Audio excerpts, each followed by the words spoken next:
কত বড় সাহস হলে তোমার এই হাসরের কথা জানার পরেও তুমি আজকে ফজরের নামাজ পড়ো নাই? কত বড় সাহস, কত বড় বুকের পাটা! তোমার বুক কি কাঁপে নাই? তোমার কলিজা কি গলে যায় নাই ভয়ে? তুমি যে আজকে জোহরের নামাজ পড়ো নাই, তুমি আজকে আসরের নামাজ পড়ো নাই, তুমি আজকে মাগরিবের নামাজ পড়ো নাই। তুমি কি জানো ইবনুল জৌজি বুস্তানুল ওয়াইজিন কিতাবের মধ্যে লিখছেন, ওই পুলসিরাতে উঠার আগে মোট 60টা সিঁড়ি আগে উঠতে হবে। 60টা সিঁড়ি পার করেই পুলসিরাত।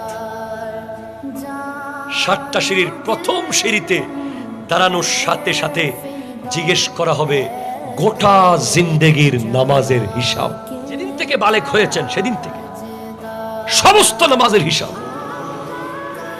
যদি সমস্ত নামাজের হিসাব দিতে পারেন তাহলে সেকেন্ড সিঁড়িতে যাবেন।